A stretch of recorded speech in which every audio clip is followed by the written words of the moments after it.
Press conference आप कर रहे हैं, इसके बारे में थोड़ी सी जानकारी दे दीजिए। पुरानी गाड़ियों के संबंध में ये प्रेस कॉन्फ्रेंस हो रही है। आपने जैसे सूचना दी थी कि जो 10 साल पुरानी डीजल और 15 साल पुरानी पेट्रोल दिल्ली एनसीआर में बंद की जा रही है, गैर कानूनी तरीके से कहा गया है। क्या है पूरा मामला जो आप जनता को बताना चाहते हैं? मैं lieutenant colonel Sarvadaman Singh Oberoi, retired, सेवानिवृत्त 1999, 25 साल हो गए हैं।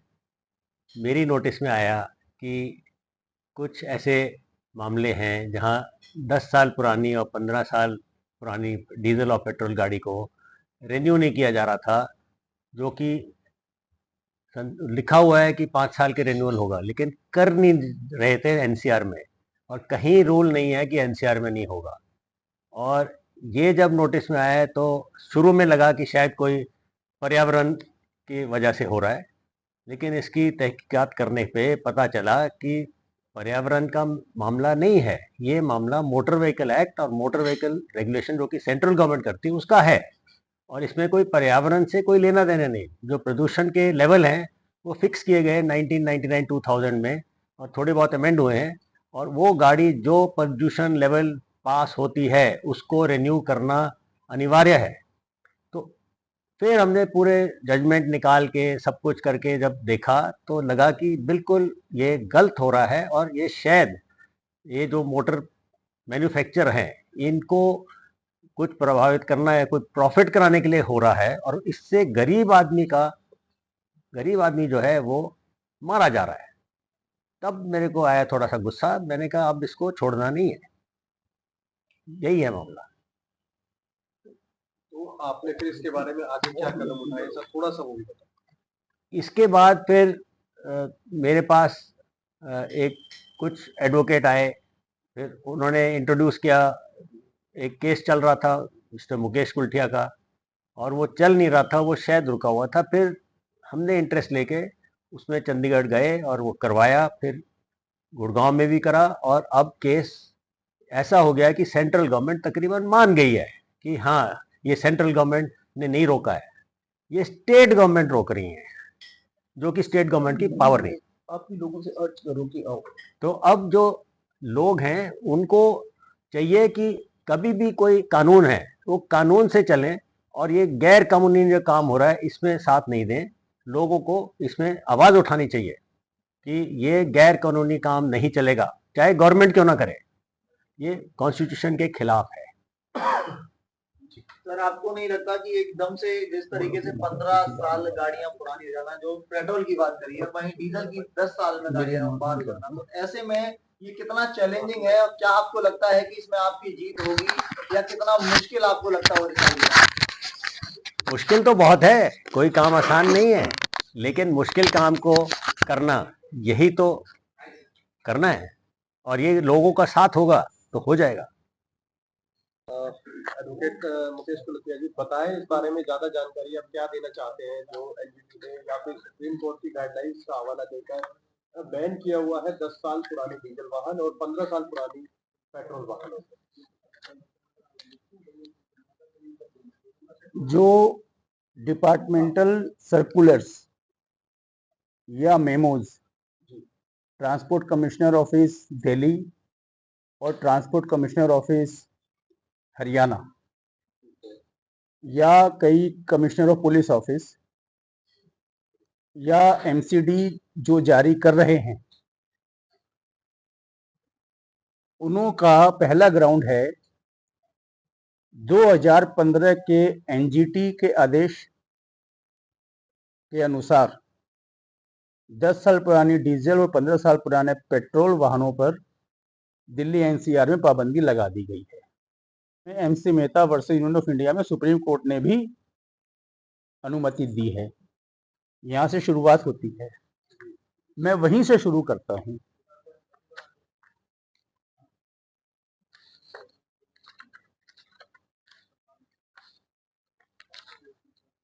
ये एनजीटी के ऑर्डर हैं 2015 के, जिसका हवाला वो देते हैं। इसमें पेज नंबर 8 में लिखा हुआ है, petrol vehicles which are more than 15 years old and diesel vehicles that are more than 10 years old shall not be registered in NCR Delhi. Registered मतलब रजिस्ट्रेशन नहीं होगी। रजिस्ट्रेशन किसकी होती है? नए व्हीकल की होती है। इसका मतलब ये लाइन पुराने व्हीकल पे लागू नहीं होती। बात समझ में आई? एनजीटी और सुप्रीम कोर्ट के आदेशों का झूठा हवाला देकर ये पाबंदियां लगाई जा रही हैं। मैं एनजीटी के 2015 के ऑर्डर लाया हूं जो ये हवाला देते हैं। रजिस्ट्रेशन नहीं होगा ये कहा था, नहीं उनकी लाइफ को रेस्ट्रिक्ट नहीं किया गया था। उसके बाद इसी ऑर्डर में जो पहला पैराग्राफ है, पहला पैराग्राफ जिसको ये डिपार्टमेंट छुपा रहे हैं, उसमें साफ लिखा है tribunal in its orders and particularly the orders dated 26 November 2014, 28 November 2014 and 4 December 2014 repeated. मतलब कि 2015 के ऑर्डर में 2014 के आदेशों का हवाला दिया गया। ये 2015 के ऑर्डर आप रखिए। अब 2014 में क्या कहा इन्होंने?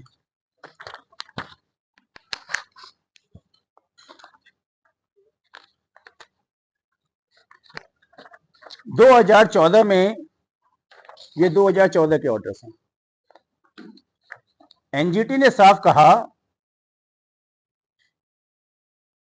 Supreme court of India for the first time in the case of MC Mehta versus Union of India 1998 case number 5 SCC 206 had passed certain directions imposing restrictions on flying of commercial vehicles including taxis which are more than 15 years old as on 2nd October 1998। MC Mehta versus Union of India में supreme court ने जिन वाहनों पर पाबंदी लगाई थी वो सिर्फ commercial vehicle थे जिन्हों के 15 साल 2 अक्टूबर 1998 को पूरे हो चुके थे। ये ऑर्डर्स ये डिपार्टमेंट सब छुपा रहे हैं, किसी ने ये ऑर्डर आपको नहीं दिखाया। In the order dated 16 April 1999 supreme court ने ये चीज क्लियर दोबारा की थी। उसके बाद एनजीटी के ऑर्डर में सेकंड पेज में था the honourable supreme court had further directed on 29th April 1999 that non-commercial vehicles should also conform to Euro 2 norms and only then they should be registered in NCR of Delhi. This was expected to complied with by the year 2000. The Supreme Court again right, मतलब कि 2000 तक 2000 से जो private vehicle registered होंगे वो euro norms में होने चाहिए, यूरो 2 में सुप्रीम कोर्ट ने कहा था। कोई पाबंदी है? आप लोग बोलिए कोई पाबंदी है? ये 2014 के ऑर्डर आप रखिए।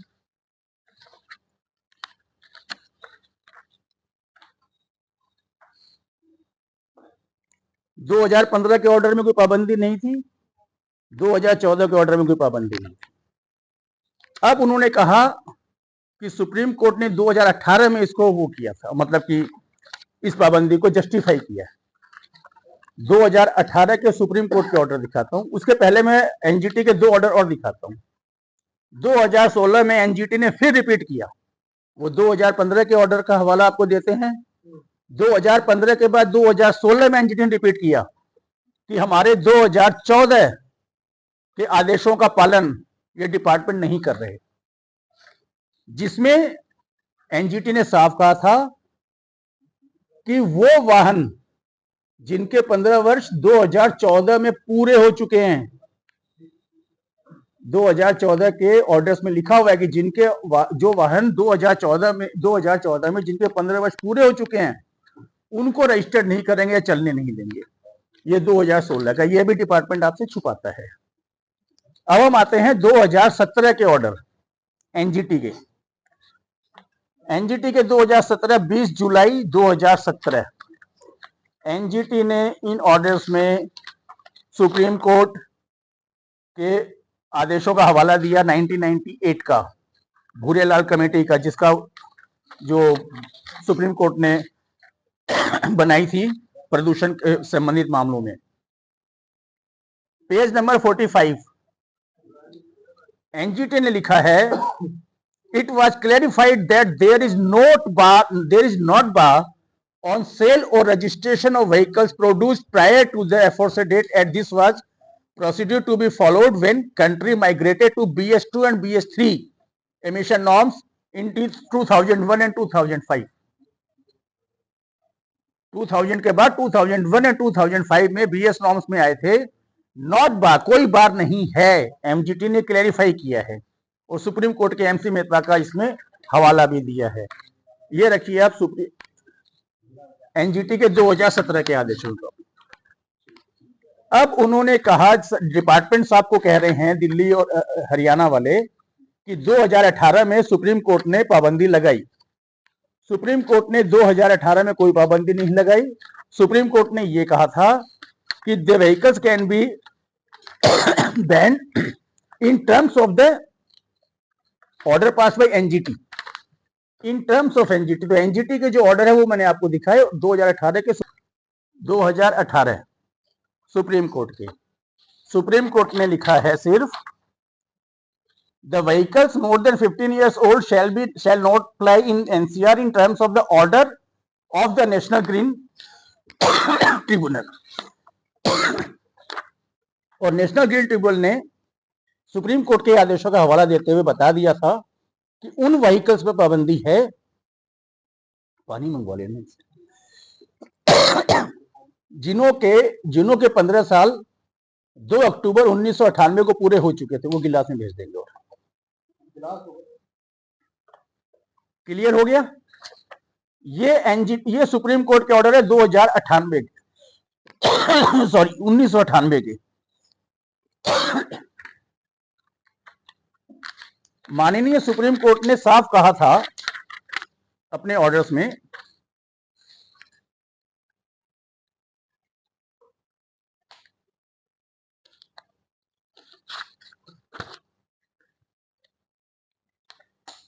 कि पॉल्यूशन कंट्रोल के लिए भूलेगा कमेटी का गठन किया गया है व्हीकल पॉल्यूशन के लिए। और उन्होंने सुप्रीम कोर्ट ने डायरेक्शन दिए थे, Supreme Court directing that all private non commercial vehicles to be conform to Euro norms by 1999 and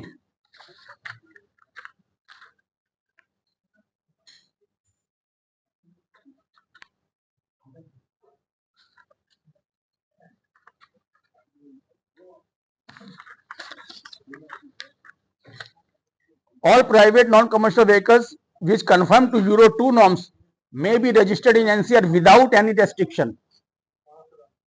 All private non-commercial vehicles shall conform to Euro 1 norms by 1999. All private non-commercial vehicles shall conform to Euro 2 and Euro 2 norms by the year 2000. इसका मतलब कोई पाबंदी नहीं थी। Euro norms पे 2000 से vehicle registered होंगे, ये सुप्रीम कोर्ट ने आदेश दिए थे। और आज जो व्हीकल हैं वो यूरो नॉर्म्स के तहत ही रजिस्टर्ड हुए हैं 2000 से। और 1998 जुलाई में सुप्रीम कोर्ट ने आदेश दिया था, restrict the flying of commercial vehicles including taxis which are 15 years old बाय 2 अक्टूबर 1998।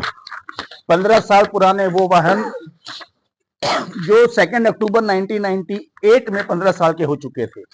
इन सारे आदेशों को ये सारे डिपार्टमेंट्स आप लोगों से छुपा रहे हैं, इन पे कोई जिक्र नहीं कर रहे। सुप्रीम कोर्ट ने 2017 में फिर क्लैरिफाई किया था कि कैसे कैसे यूरो नॉर्म्स 1999 करता हूं कि ये एक इंडिया का सबसे बड़ा स्कैम है। This is the one of the biggest scam, decade old scam. Hindustan में आज तक कोई स्कैम ऐसा नहीं हुआ जो लगातार 10 वर्षों तक कंटिन्यूअस चला हो और उसका अपोज ना हुआ हो। इस स्कैम की सबसे बड़ी खासियत यह है कि किसी भी प्लेटफॉर्म पर किसी भी ओपोजिशन ने, गवर्नमेंट के या पॉलिटिकल पार्टीज ने इसको अपोज नहीं किया, इसको डिस्कस भी नहीं किया। और ये लगातार बिना किसी अपोज के चला आ रहा है और ये तब तक चलेगा जब तक पब्लिक खड़ी नहीं होगी। और सही फैसला किसी कोर्ट से नहीं आएगा। अब आप अपने सवाल पूछिए। सर मेरा आरोप है कि ये एक स्कैम है और इंडिया का सबसे बड़ा स्कैम है। जैसे आपने कहा सर ये इंडिया का सबसे बड़ा स्कैम है, तो इस स्कैम को आप एक अधिवक्ता हैं, कोर्ट की नॉलेज है, कानून की समझ है, बहुत सारे ऐसे लॉयर हैं, आपको क्या लगता है अब तक किसी ने ये चीज नोटिस नहीं करी, क्योंकि जो 10 साल पुरानी गाड़ियां और 15 साल पुरानी गाड़ियां हैं वो उसमें ब्यूरोक्रेट्स भी होंगे, वकील भी होंगे, जजेस भी होंगे, तो अभी तक कोई क्यों नहीं इस बारीकी को देख पाया, क्या लगता है? No comments on others. औरों ने क्यों नहीं किया और क्या किया। और इस स्कैम के पीछे आप क्या कारण देख रहे हैं, क्योंकि ये जो डिपार्टमेंटल ऑर्डर जो अधिकारी साइन करता है उनको भी ये चीजें पता होंगी, किसके कहने पे आपको लगता है मालूम सबको है, सारे अधिकारियों को मालूम है। जो ये पाबंदी लगाने वाले डिपार्टमेंटल सर्कुलर मेमो, मैं फिर कह रहा हूं डिपार्टमेंटल सर्कुलर मेमो है, लॉ नहीं है। इन आदेशों को जारी करने वाले जो ऑफिसर्स हैं वो सारे आईएएस, एससीएस और आईपीएस हैं। ऐसा नहीं है कि उन्हें मालूम नहीं है, उन्हें सब कुछ मालूम है। लेकिन ये इंडिया का इतना बड़ा स्कैम है और इस स्कैम के जो मास्टरमाइंड हैं वो इतने पावरफुल आदमी हैं कि हिंदुस्तान की सरकार भी उनके खिलाफ जुबान नहीं खोल सकती, ये अधिकारी भी उनके खिलाफ जुबान नहीं खोल सकते, जो 10 साल में प्रूफ हो गया। हर डिपार्टमेंट ने ये ऑर्डर पास किए, सबने एक ही लाइन बताई, एनजीटी ने बंद कर दी, सुप्रीम कोर्ट ने बंद कर दी। आदेश की कॉपियां मैंने आपको दी, दिखाइए कहां पाबंदी है इसमें, पढ़िए, औरों से पढ़वाइए। आप बुलाइए यहां पर लॉ मिनिस्टर को, आप बुलाइए सेक्रेटरी ट्रांसपोर्ट को, चाहे हरियाणा के हों चाहे दिल्ली के हों, आप उन्हें बुलाइए, उनसे बोलिए कहां दिखाइए आदेशों में। ये तो मैं खाली आदेशों की बात कर रहा हूं, अभी और बहुत कुछ मैं खोलूंगा। वो मेरा बैग वहां से ले आना बहुत जरा सा प्लीज। अभी मैं और भी डॉक्यूमेंट्स आपको दिखाऊंगा, आप अपने और सवाल कीजिए। नेक्स्ट सवाल आपका, पहले आप लोगों का मैं सवालों का जवाब देना चाहूंगा। इसमें सर ये भी कहा गया भी हाल फिलहाल में कुछ नेशनल मीडिया ने चलाया था कि अब जो है जो ट्रांसपोर्ट मिनिस्ट्री है वो ये चेंज कर रही है चीजें, अब जो है एजिंग को लेके गाड़ियां क्रैप नहीं होंगी, पॉल्यूशन और एजिंग दोनों अलग अलग चीजें हैं। ये फिर एक झूठ है, ये फिर एक झूठ है। ये बयान दिया है secretary transport, ministry road transport के मिस्टर अनुराग जैन ने। मिस्टर अनुराग जैन गुड़गांव में चल रहे इस मामले में कई आपराधिक मामले दर्ज हुए हैं जिसमें वो भी एक्यूज की लिस्ट में हैं। वो कह रहे नई पॉलिसी बनाएंगे। भाई जो लॉ बना हुआ है आप उसको ऑबे नहीं कर रहे, नई पॉलिसी क्यों बनाओगे, क्या जरूरत है? लॉ को ऑबे करो, law is supreme not policy. और 10 साल तक आप क्या कर रहे थे? 10 साल तक ये क्या हो रहा है, क्या अनुराग जैन जी को मालूम नहीं था? उन्हें सब मालूम है। ऐसा कोई अधिकारी नहीं है, ऐसा कोई पॉलिटिशियन नहीं है जिसको नहीं मालूम इस स्कैम के बारे में। तो वकील साहब आप ये कहना चाहते हैं कि कहीं ना कहीं उद्योगपतियों को सहारा देने के लिए सरकार जो है चुप बैठी है अभी तक? ये स्कैम जी व्हीकल मैन्युफैक्चरिंग इंडस्ट्री को फायदा पहुंचाने के लिए, जिससे उनकी व्हीकल की मैन्युफैक्चरिंग और सेल बढ़े। उसके बाद ये स्कैम है इलेक्ट्रिक व्हीकल के सेल को प्रमोट करने के लिए। उसके बाद ये स्कैम है इलेक्ट्रिक व्हीकल से जुड़ी हुई बाकी इंडस्ट्री, जैसे बैटरी बनाने वाले हैं, बाकी हैं, उनके लिए। तीसरा, चौथे नंबर पे है जो व्हीकल डीलर्स हैं, जो गाड़ियों के ऑथोराइज डीलरशिप्स हैं, उन्हों को बेनिफिट पहुंचाने के लिए है कि उन्हों की सेल बढ़े। और सेल से ज्यादा बेनिफिट उन्हों की वर्कशॉप में होगा। नए व्हीकल्स को आप रोड पे रिपेयर करवा ही नहीं सकते, छोटी मोटी फॉल्ट आ जाए तो भी। फ्यूचर तो ऐसा आ रहा है कि हवा भी भरवानी है तो ऑथोराइज डीलरशिप में जाना पड़ेगा, ऐसा महसूस हो रहा है। सेम सॉरी तबीयत खराब है। सेम पावर की बैटरी आप बाहर से नहीं लगा सकते, डीलरशिप से लगानी पड़ेगी। और ये जो ऑथोराइज डीलरशिप्स हैं ये ज्यादा नहीं तो 80% मिनिस्टर्स की या मिनिस्टर्स से लिंक्ड है। ऐसा कोई हिंदुस्तान का मिनिस्टर, बाई चांस कोई एक दो आप छोड़ दो तो बात अलग है, अदरवाइज ऐसा कोई मिनिस्टर नहीं है जिसकी कार डीलरशिप ना हो। या जिसकी जमीन पे कार डीलरशिप किराए पे ना दी गई, उनको फायदा पहुंचाने के लिए। तो आपका कहने का मतलब ये है कि अब इसमें राजनीति आ गई है, तो जो मंत्री राजनीति नहीं आई है, जो मंत्री हैं चाहे जिस भी पार्टी के, इसी यही एक कारण है कि विपक्ष भी इसके ऊपर आवाज नहीं उठा रहा है, क्योंकि कहीं ना कहीं वो भी, उनकी भी डीलरशिप्स हैं लिंक में। न तो विपक्ष आवाज उठा रहा है, न जनता आवाज उठा रही है। जनता में एक तबका वो है जो बेचारा आवाज उठा नहीं सकता, हकीकत में कमजोर है। ये लड़ाई हम उनके लिए लड़ रहे हैं। उसके बाद जनता में एक वो कैटेगरी है जो आवाज उठा सकती है लेकिन नहीं उठा रही। क्यों नहीं उठा रही ये तो वो बताएंगे। कोई भी पॉलिटिशियन आवाज नहीं उठा रहा, सबकी डीलरशिप आवाज कैसे उठाएंगे? और जब पूंजीपतियों को, इंडस्ट्रियलिस्ट को, कॉर्पोरेट्स को फायदा पहुंचाने वाली बात होती है तो सारे पॉलिटिशियंस एक होते हैं, सारी पॉलिटिकल पार्टीज एक होती हैं, इनमें कोई पोजीशन अपोजिशन नहीं होता। बात करता हूं मैं लॉ की। एनजीटी सुप्रीम कोर्ट के ऑर्डर्स मैंने आपको दे दिए, झूठे हवाले के, उनके ऑर्डर्स का ये झूठा हवाला नहीं दे रहे। मैं आपको ताजा एग्जांपल देता हूं।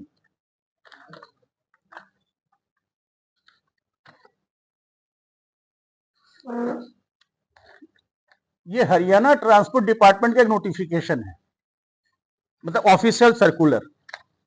इसमें उन्होंने कहा है, ये सर्कुलर उन्होंने जारी किया 6/11/2020। सोचिए 4 साल से चला रहा है, 10 और 15 साल को छोड़िए, ये अब आपकी 5 साल पुरानी गाड़ियों पर भी इन्होंने पाबंदी लगा दी।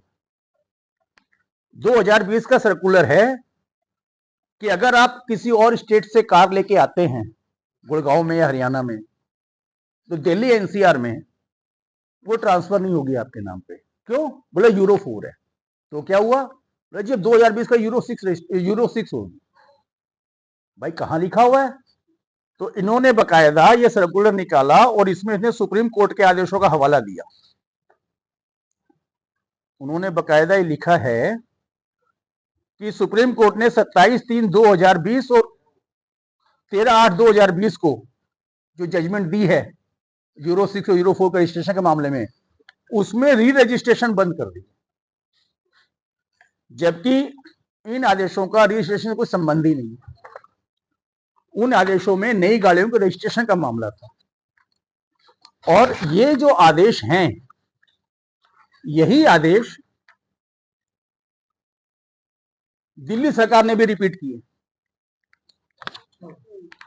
और 2021 में सुप्रीम कोर्ट ने फिर ऑर्डर दिया था MC Mehta versus Union of India में कि अदर स्टेट की ट्रांसफर है, this is transfer of registration, आप इसको नहीं रोक सकते, उसको अलाउ कीजिए। उस पिटीशन में अलाउ कर दिया, उसका फिर आज तक रोका हुआ है इन्होंने। और ये गवर्नमेंट ऑफ इंडिया की अप्रूवल थी एक कार में।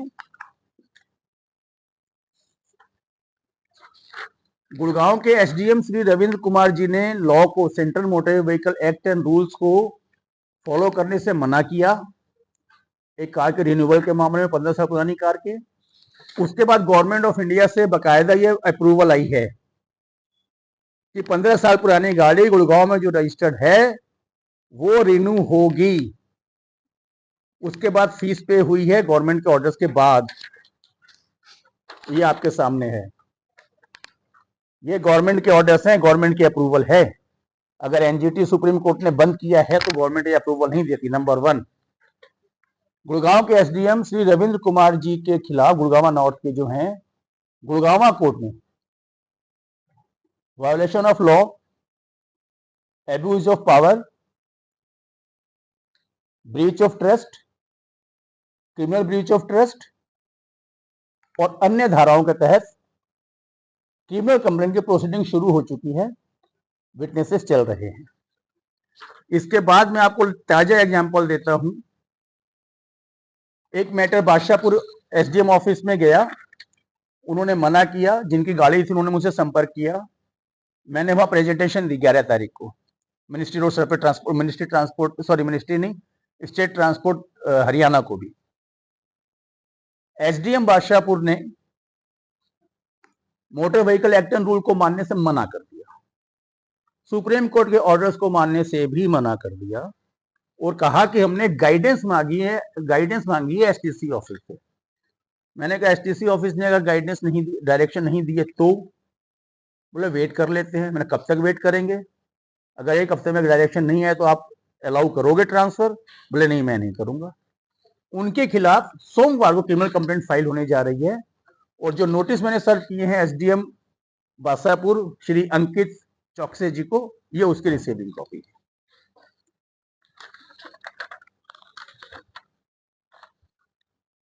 और सवाल पूछिए आपका। ऐसे में जिस तरीके से आप स्कैम बताने की बात कर रहे हैं, तो अब इससे आम जनता को कैसे इससे उबारा जा सकता है? आप जो कह रहे हैं कैसे मैं पहले आम स्कैम जनता प्रूफ कर दूं, जी स्कैम प्रूफ कर दूं। जी अभी तक जो दिया उसमें ऑर्डर क्लियर हो गया, एनजीटी सुप्रीम कोर्ट की कोई पाबंदी नहीं है, क्लियर। अब हम आते हैं, अब जो आपने तमाम ये कोर्ट के अंदर नोटिस जारी करवाए हैं और मुकदमे करे हैं और तमाम अधिकारियों को इसमें आपने लपेट लिया है, तो अधिकारियों की तरफ से कोई चीज कही जा रही है या किसी तरह का कुछ कोर्ट के अंदर प्रोसीडिंग के हुए कुछ, अगर इस पे प्रकाश डालें? कोर्ट की प्रोसीडिंग के बारे में कहना उचित नहीं होगा। कोर्ट में प्रोसीडिंग चल रही है, विटनेसेस स्टेज पर हैं, कोर्ट के अंदर प्रोसीडिंग क्या हुई उस पर टिप्पणी करना उचित नहीं, मामला विचाराधीन है। लेकिन मैं एक विक्टिम हूं, इस कारण से मैं कोर्ट में विषय क्या है ये पब्लिश करने का, बोलने का मुझे पूरा अधिकार है। मैं जंतर मंतर में बोलूं या कुतुब मीनार पर चढ़ के बोलूं, कोई पाबंदी नहीं है। मैं प्रेस कॉन्फ्रेंस कर सकता हूं, मैं प्रेस वालों को भी बता सकता हूं, मैं पूरे हिंदुस्तान में गली गली घूम के सबको बताने का अधिकार रखता हूं कि 10 साल पुरानी गाड़ी और 15 साल पुरानी गाड़ियों या वाहनों पर जो पाबंदी लगाई गई है ये स्कैम है, कानून के विरुद्ध है, एनजीटी और सुप्रीम कोर्ट के आदेशों को गलत इंटरप्रिटेशन कर रहे हैं, कई जगह तो मैनिपुलेशन भी कर रहे हैं। इसका मुझे अधिकार है, जनता के बीच में सच लाना या औरों के बीच में सच लाने का मुझे पूरा अधिकार है। अब ये स्कैम कैसे बताता हूं।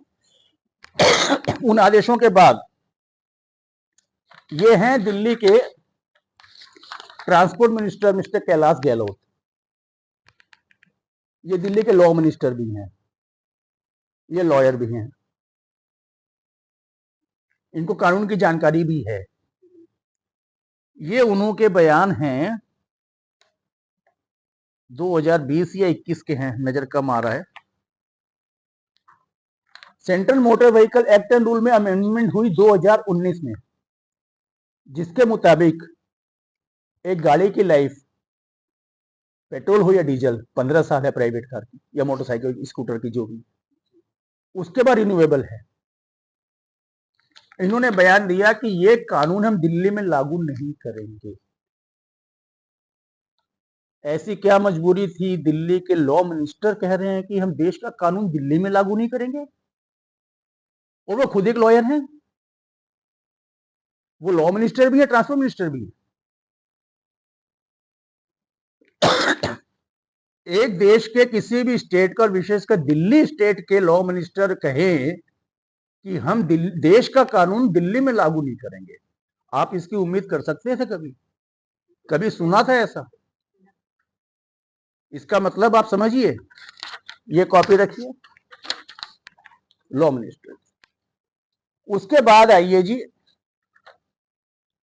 दिल्ली में गाड़ियां एमसीडी वाले उठाते हैं, right?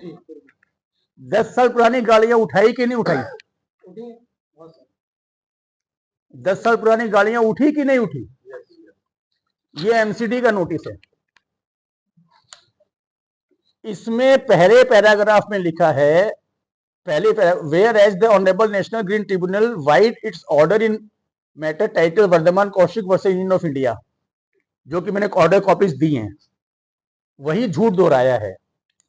All vehicles which have completed their life in case of diesel vehicles 10 years and in case of petrol vehicle 15 years shall not be permitted to ply on the road, and whenever such vehicle of this age are found or noticed, the government authority shall take appropriate step in accordance with the law.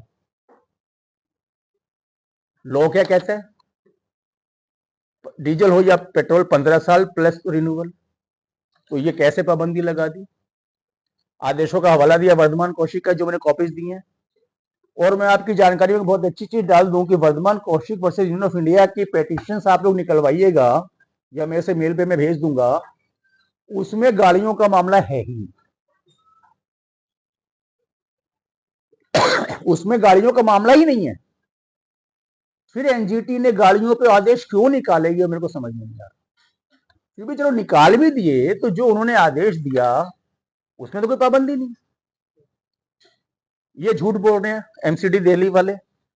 अब आते हैं second paragraph में लिखा है, the vehicles which are more than 15 years old will not be permitted to parked in any public area and they shall be towed and challaned by the police in accordance with the law.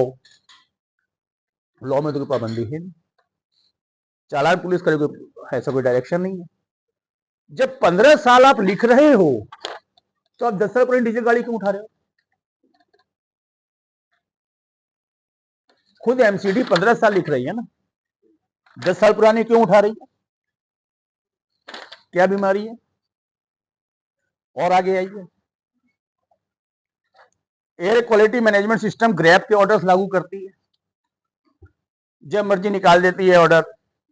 NCR state government to impose restriction on flying of BS3 petrol and BS4 diesel vehicles, LMVs। LMV मतलब car, private car, 4 wheelers car in Delhi and NCR, sorry, ठीक है। इसका मतलब अगर BS2 petrol या BS3 diesel वाला कोई आदमी गुड़गांव से बाई चांस किसी की डेथ में चंडीगढ़ चला जाता है, ये रात को ऑर्डर निकाल देते हैं, दूसरे दिन ग्रैब से पाबंदी लग जाती है, तो वो वापस दिल्ली में आ नहीं सकता उस कार को लेकर। किसी की डेथ में गया 13वीं के बाद ही आएगा। बाई चांस किसी की शादी में चला गया तो हनीमून के बाद ही आएगा। सेम अगर कोई वहां से यहां आ गया आपके घर पे दुख सुख में, तो जब तक ग्रैब ना हट जाए वो आपके घर में रहेंगे और कहां जाएंगे? क्या ग्रैब के इन ऑफिसरों को मालूम नहीं कि क्या ऑर्डर पास करें? इसके बाद आते हैं, ग्रैब का ये ऑर्डर पास होते ही दिल्ली और हरियाणा के ट्रांसपोर्ट कमिश्नर ऑफिस से ये ऑर्डर निकलते हैं। इसमें वो लिखते हैं ग्रैब लागू हो गया है, वही प्राइवेट व्हीकल यूरो 2 यूरो 4 जो भी है, अगर वो रोड पे मिलते हैं, found प्लाइंग on road will be prosecuted under section 194(1) of Motor Vehicle Act 1988, which provides a fine of 20,000। और इन्होंने 20 से आगे चालान भी किए हैं। आदेश कहां से निकले हैं? ट्रांसपोर्ट कमिश्नर ऑफिस से। ट्रांसपोर्ट कमिश्नर ऑफिस, जो ट्रांसपोर्ट कमिश्नर होते हैं IAS या IPS से नीचे नहीं होते। फिर चालान कौन करते हैं? पुलिस वाले करते हैं। मोटर व्हीकल एक्ट सेक्शन 194(1) ये प्रोविजन प्राइवेट व्हीकल पर लागू ही नहीं होता। सेक्शन 194(1) कमर्शियल ओवरलोडेड व्हीकल्स का चालान है। क्या ये ट्रैफिक पुलिस को या कमिश्नर पुलिस को मालूम नहीं है? क्या ट्रांसपोर्ट कमिश्नर को मालूम नहीं है? आप इस चीज की उम्मीद कर सकते हैं? ये चालान हुए कि नहीं हुए दिल्ली में और हरियाणा में? बताइए, हुए ना? गैर कानूनी हुए कि नहीं हुए? और ग्रैब लागू करने वालों के पास ये पावर आई कहां से कि वो व्हीकल ब्लैंकेट बैन लगा दें? क्या सुप्रीम कोर्ट और एनजीटी ने लगाए हैं? कॉपी आपके पास है। और आगे आते हैं,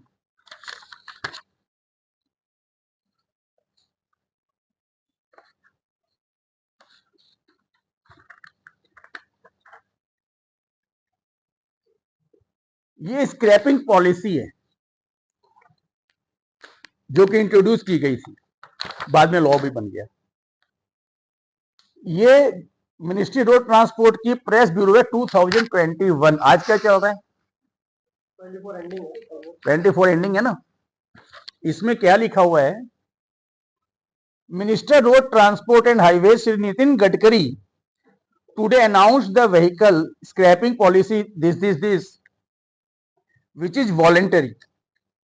आप चाहो तो स्क्रैप करवाओगे, नहीं तो नहीं करवाओगे, ठीक है। उसके बाद इसमें लिखा है it is propose that commercial vehicles be deregistered after 15 years in case of failure to get the fitness certificate. Commercial के लिए private vehicles be deregistered after 20 years if found unfit or in case of failure to renew the registration certificate। ये ministry road transport के है ना। 20 साल बाद scrap करेंगे अगर रिन्यू नहीं करवाया तो। या रिन्यू करवाने जाओ तो आरटीओ कहते हैं ये एनजीटी ने बंद कर दिया, सुप्रीम कोर्ट ने बंद कर दिया। क्या उन्हें मालूम नहीं है? सबको मालूम है। उसके बाद हम आते हैं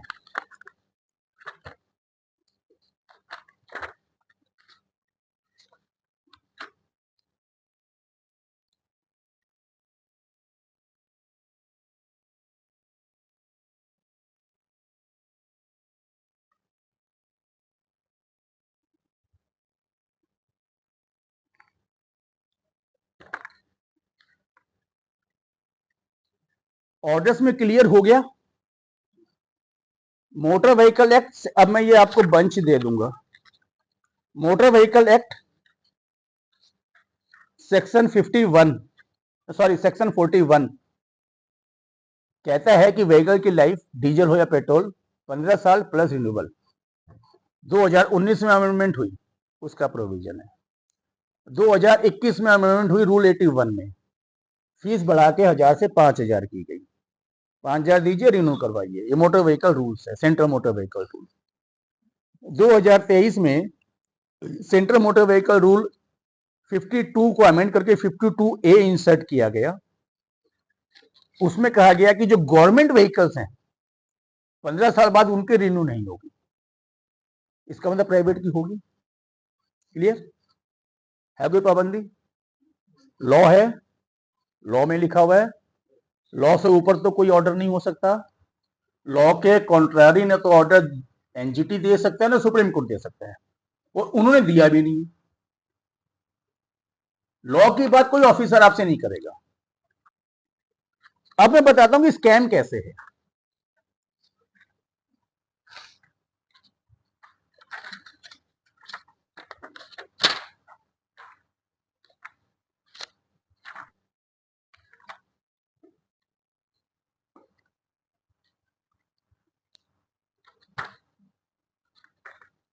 दो 2014 में न्यूज मीडिया में, news TV media plus newspapers, आप लोग ध्यान देंगे तो एक न्यूज चली थी कि ई रिक्शा को इंट्रोड्यूस किया गया था और बिना किसी पाबंदी के ई रिक्शा चल रही हैं। तो उस न्यूज में एक मामला आया था कि ई रिक्शा की जो कंपनीज वगैरह है उनका हमारे नितिन गडकरी जी के परिवार से कुछ संबंध है, उसको उन्होंने डिनाई कर दिया था। 2014 में नितिन गडकरी जी ट्रांसपोर्ट मिनिस्टर बने। 2015 में दिल्ली हाईकोर्ट ने ई रिक्शा पे पाबंदी लगा दी थी कि ये इलीगल है। ये मैं बंच दे दूंगा। इमीडिएटली मोटर व्हीकल एक्ट में संशोधन किया गया और ई रिक्शा को लीगलाइज कर दिया गया। उसके बाद उसके रजिस्ट्रेशन में, लाइसेंस में, सब चीजों में छूट दे दी गई। इसके बाद एमसी मेहता वाले केस में सुप्रीम कोर्ट ने 2016 में पाबंदी लगा दी थी कि 2000 सीसी से ऊपर की गाड़ियां रजिस्टर्ड नहीं होंगी पॉल्यूशन के कारण। आप लोगों को याद होगा 2000 सीसी से ऊपर मतलब डीजल की जनरली इनोवा उस वक्त में ज्यादा चलती थी। यह मुद्दा पार्लियामेंट में उठा, राज्यसभा में।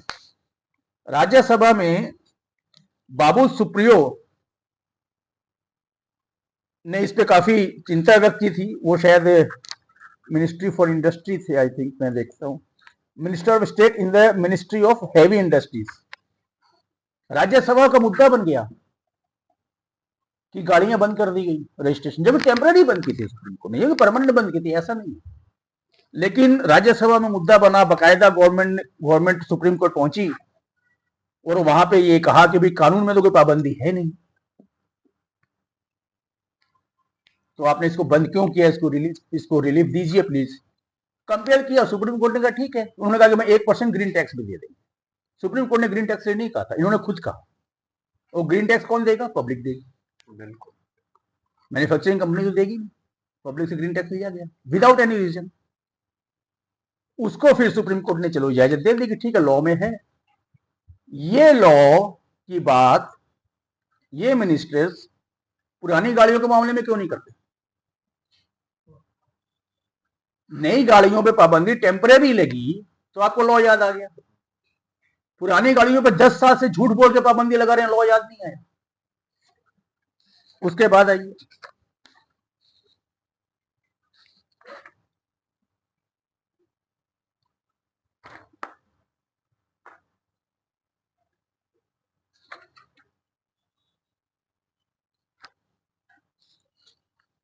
नौ फरवरी 2023 union transport minister Nitin Gadkari answered इन लोकसभा में जवाब देते हैं जब पूछा जाता है एमसी मेहता वाले केस में गाड़ी की पाबंदियों पे कि भाई एनजीटी ने बंद की है, एनजीटी के बंद करने के ऊपर हम गाड़ियां दिल्ली गवर्नमेंट बंद कर रही है। ये हमारे ट्रांसपोर्ट मिनिस्टर नितिन गडकरी का राज्यसभा का बयान था। क्या नितिन गडकरी जी को उन्हीं के डिपार्टमेंट का या उन्हीं की मिनिस्ट्री का जो कानून है उसकी जानकारी नहीं है कि वो क्या कहता है? उन्हें जानकारी नहीं है कि एनजीटी ने क्या ऑर्डर दिए हैं या सुप्रीम कोर्ट ने क्या ऑर्डर दिए हैं? जानकारी होगी, ऐसा तो नहीं जानकारी हो नहीं सकती, जानकारी है। ये पाबंदी चली आ रही थी। इसके बाद मैं आपको दिखाता हूं वर्धमान कौशिक वाले में वो मामला है ही नहीं जो मैंने बताया। अब हम आते हैं, आपका सवाल था कि ये स्कैम किसने किया? बिल्कुल, दिल्ली गवर्नमेंट ट्रांसपोर्ट कमिश्नर के जो आदेश हैं और हरियाणा ट्रांसपोर्ट कमिश्नर के आदेश हैं, इन गाड़ियों को बंद करने से संबंधित टाइम टू टाइम आप चेक करोगे, लगभग सेम आदेश हैं, तारीख वगैरह भी लगभग सेम मिलेगी। अब मैं आपको बताता हूं कि ये स्कैम है कैसे और किया किसने।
ये तो क्लियर आपको हो गया कि एनजीटी सुप्रीम कोर्ट की कोई पाबंदी नहीं है, लॉ अलाउ करता है, law is the supreme, law से ऊपर एनजीटी नहीं है। सारे डिपार्टमेंट्स इसको बैन को लागू कर रहे हैं। एमसीडी भी है, हरियाणा भी है, दिल्ली भी है, पुलिस डिपार्टमेंट भी है, एयर क्वालिटी मैनेजमेंट वाले भी हैं, सारे शामिल हैं। ऐसी कौन सी ताकत है जिसने इन सबको इन्फ्लुएंस कर दिया? पोजीशन अपोजिशन कोई भी आवाज नहीं उठा रहा, इस विषय में बात भी नहीं कर रहा। 10 साल से चला आ रहा है ये घोटाला। एनजीटी भी सुओ मोटो कॉग्निजेंस नहीं ले रहा, उनका नाम लिया जा रहा है। सुप्रीम कोर्ट को भी सुओ मोटो कॉग्निजेंस में रिक्वेस्ट करूंगा, लेना चाहिए। पेटिशंस भी लोगों ने फाइल की है, एनी हाउ। इस घोटाले के ये जो फिल्म है ना, कारबंदी स्कैम, ये मैंने नोटबंदी से इन्फ्लुएंस होके लिया था। वैसे सिर्फ कारों पे नहीं पाबंदी तो सब पे है नहीं, उन्होंने एक शब्द चुना था, कारबंदी स्कैम। ये फिल्म को अगर हम ले लें, इस स्कैम के राइट हैंड हैं दिल्ली के चीफ मिनिस्टर अरविंद केजरीवाल, जो 2014 से मुख्यमंत्री हैं, और उन्हों के ट्रांसपोर्ट डिपार्टमेंट्स ये झूठ फैलाने में लगे हुए हैं, सर्कुलर निकालते रहते हैं। 2014 से अरविंद केजरीवाल ने इस विषय पर एक शब्द नहीं कहा।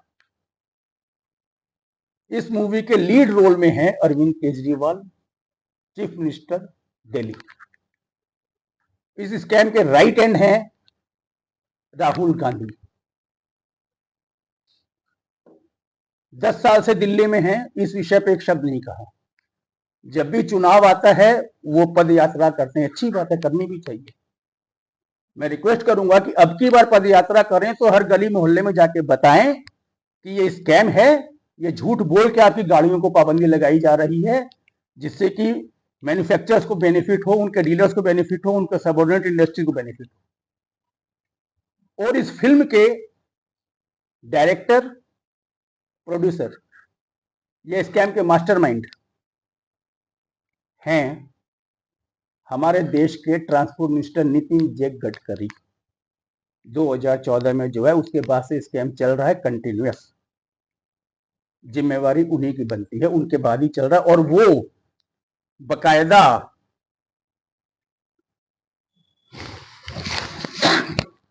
कह रहे हैं, उन्हीं की वीडियो दिखाता हूं, 1 मिनट। 2014 के बाद जो 52% डीजल की गाड़ियां थी वो 18% पे आई है। अब जैसे ऑटोमोबाइल इंडस्ट्री बढ़ रही है, डीजल की गाड़ियां नहीं बढ़नी चाहिए। आप ही आपके लेवल पर निर्णय करिए ताकि डीजल कम से कम हो, और अगर नहीं हुआ तो फिर मैं सरकार को, वित्त मंत्री को ये रिकमेंड करूंगा कि डीजल ज्यादा पोल्यूशन कर रहा है, इसके ऊपर 10% टैक्स एडिशनल लगाना चाहिए। और दिखाता हूं, बोलेंगे कि डीजल में भी पेट्रोल, सॉरी मैंने साफ बताया, जो बताया। और दिखाता हूं।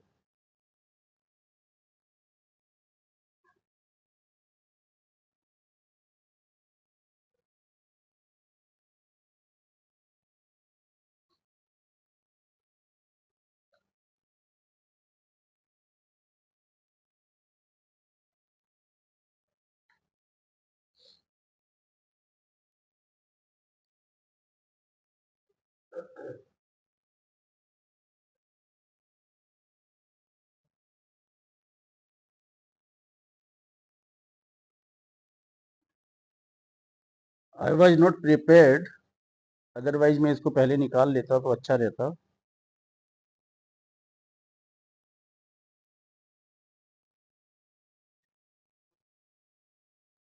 डीजल को बाय कैसा भी करके आप बाय बाय करिए। मैं आपको ये बहुत नम्रता पूर्वक रिक्वेस्ट से करूंगा, नहीं तो BS6 जैसा डीजल का भी हाल ऐसा ही होगा कि बस आप करते रहिए, हम इतना टैक्स बढ़ा देंगे कि आपको बेचना मुश्किल होता है। यानी BS6 जैसा हाल, इसका मतलब BS6 को भी कैसा भी करके आप ये डिस्ट्रॉय करेंगे। और एक वीडियो है अभी लास्ट में रिसेंटली आई थी, जिसमें इन्होंने बकायदा मैन्युफैक्चरर्स की मीटिंग में कहा था कि स्क्रैपिंग कीजिए, स्क्रैपिंग में आपको फायदा है, स्क्रैपिंग सेंटर्स बनाइए। एनजीटी सुप्रीम कोर्ट के ऑर्डर्स का इन्होंने झूठा हवाला दिया, प्रूफ हो गया। लॉ में कोई पाबंदी नहीं है, लॉ से ऊपर एनजीटी या सुप्रीम कोर्ट नहीं है, सब जानते हैं, और सेटल्ड। सुप्रीम कोर्ट की जजमेंट थी, मिनिस्ट्री ट्रांसपोर्ट बीच बीच में पीरियडिकल वेल्थ चेकिंग करे, कहीं पर कोई गैर कानूनी या गलत काम तो नहीं हो रहा, और अगर कोई ऑफिसर उसमें दोषी पाए जाएं तो उनके खिलाफ कार्रवाई हो। यहां मिनिस्ट्री रोड ट्रांसपोर्ट को मेरी तरफ से, कोर्ट की तरफ से 6-7 नोटिस सर्व हो चुके हैं, जिनमें ये सारा फैक्ट उन्हें बता दिया गया। उन्होंने कोई इस पे अपनी को भूल सुधार की कोशिश नहीं की। जिम्मेवारी किसकी हुई? ट्रांसपोर्ट मिनिस्टर ऑफ इंडिया की हुई। और ये दिल्ली एनसीआर के नाम से लेके जो घोटाला शुरू हुआ, ये आगे आगे बढ़ते हुए दिल्ली एनसीआर के बाहर राजस्थान, चंडीगढ़, हिमाचल भी पहुंच गया। कौन जिम्मेवार है? दिल्ली के लॉ मिनिस्टर, ट्रांसपोर्ट मिनिस्टर ने कह दिया अब कानून को दिल्ली में लागू नहीं होने देंगे। केंद्र सरकार क्या कर रही थी? नितिन गडकरी जी क्या कर रहे थे? नितिन गडकरी जी कह रहे हैं कि एनजीटी ने ऑर्डर दिए। नितिन गडकरी जी मुझे दिखाए एनजीटी के ऑर्डर में कहां पाबंदी है? नितिन गडकरी जी को कम से कम अपने खुद के मिनिस्ट्री का कानून तो पता होना चाहिए, जो अलाउ करते। 2019 में अमेंडमेंट होने के बाद 2015 के एनजीटी के ऑर्डर तो अपने आप निरस्त हो गए। पहली बात तो, अगर वैसी कोई पाबंदी लगाई थी तब भी कोई पाबंदी, लेकिन ऑर्डर में भी नहीं है। अगर पाबंदी होती भी तो निरस्त हो गए थे। 2021 में अमेंडमेंट हुआ, 2023 में हुआ, जिसमें साफ कहा गया कि गवर्नमेंट व्हीकल्स रिन्यू नहीं होंगे। रूल 52A, ये मेरा लिखित में है, ये सारा बंच बाकी चीजों का है। मैं रिपीट कर रहा हूं, कारबंदी scam since 2014, illegal ban on the plying of 10 years old diesel and 15 years old petrol vehicles in Delhi NCR driven by a pan-India scam. This ban is one of the biggest scam of India, continuing since 2014. Why Delhi CM Arvind Kejriwal is silent since 2014? Why his officers are doing all these illegal acts? Why Rahul Gandhi is silent? Don't both of them know? Don't they know what is going on? Why transport minister is silent? Why other ministers are silent? Why opposition, everyone is silent? Hindustan की तमाम media हर दूसरे दिन यही चलाती रहती है, NGT ने बंद कर दिया, सुप्रीम कोर्ट ने बंद कर दिया, एनजीटी ने बंद कर दिया, सुप्रीम कोर्ट ने बंद कर दिया। ये सारी मीडिया क्यों ये झूठ फैला रही है? दिल्ली गुड़गांव कोर्ट से मीडिया हाउसेस को भी नोटिस गए हुए हैं। उन्हें पता है कि हमारी झूठ पकड़ी गई है, लेकिन वो नहीं मान रहे।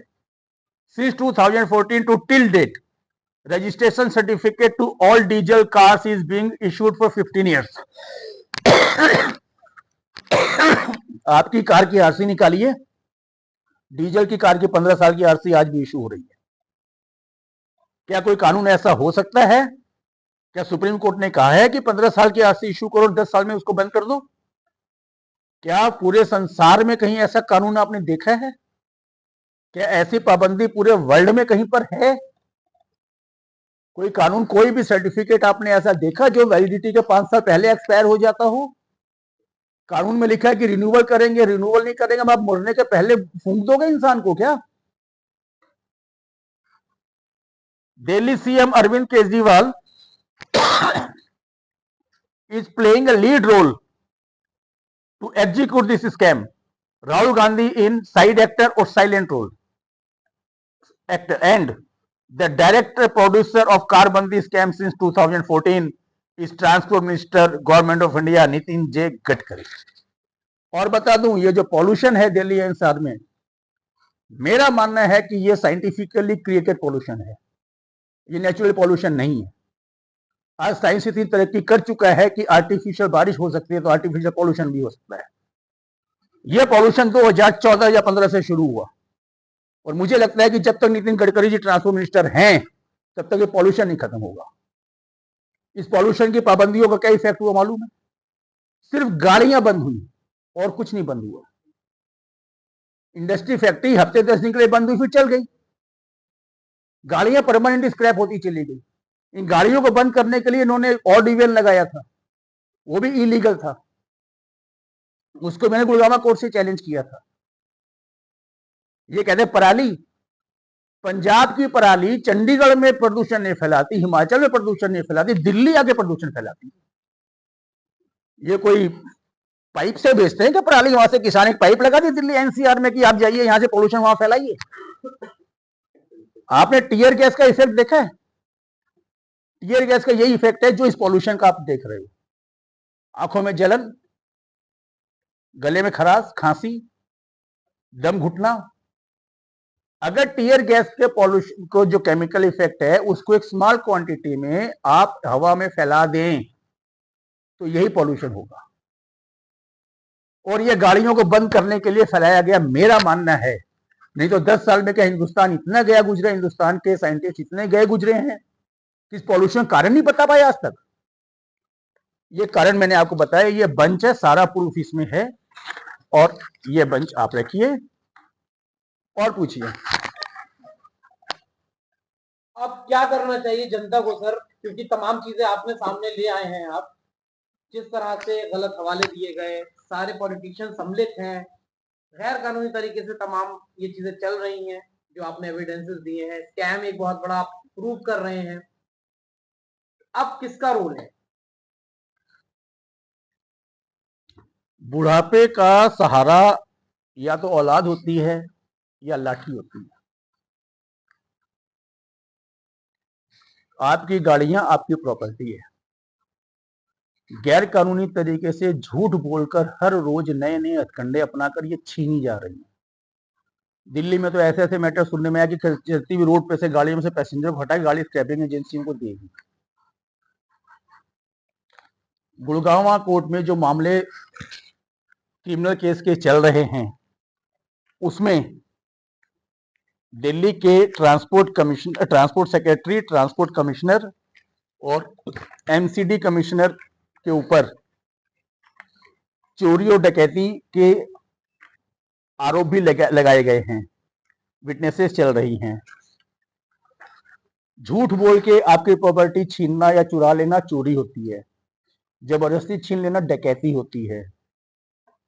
गुड़गांव कोर्ट में मामले जो चल रहे हैं जिसमें कर्नल सरदमन ओबेराय जी कंप्लेनेंट हैं और मैं भी कंप्लेनेंट हूं। और मैं एक चीज बता दूं, हकीकत में ये मामला 2019 से मैं कोर्ट केसेस, मेरे कई कोर्ट केसेस इस मैटर मैंने कर रखे हैं। कई जगह से पॉजिटिव रिजल्ट्स भी कुछ मिले हैं लेकिन मामला गंभीर है जैसा कि बताया, तो किसी कारण से डिले हो रहा है। 2023 में मेरे कोर्ट मैटर्स में हाई कोर्ट में एक तरीके से ब्रेक लग चुका था। मेरे लिए चंडीगढ़ आना जाना पॉसिबल नहीं था। तो इत्तेफाकन ऊपर वाले के दया से कर्नल साहब से मुलाकात हुई और ये मामला फिर स्पीड में आया। इस कारबंदी स्कैम में जो आरोपी हैं उनमें से कुछ की लिस्ट बता दूं। Ashish Kundra IAS, secretary commissioner NCT Delhi और कमिश्नर भी हैं। Yogesh Jain, deputy commissioner transport NCT Delhi. Amitabh Dhillon, इन्हों के टेन्योर के हिसाब से ये एक्यूज्ड बने हैं। Amitabh Dhillon, secretary transport to state Haryana. Navdeep Singh Virk, secretary transport to state Haryana. He is transport secretary since 2022. Yogendra Singh, commissioner transport state Haryana during the period 21 to 22. Aryaman Girdhar, secretary transport to ministry road transport, government of India. Alka Upadhyay IAS, secretary transport to ministry road transport, government of India.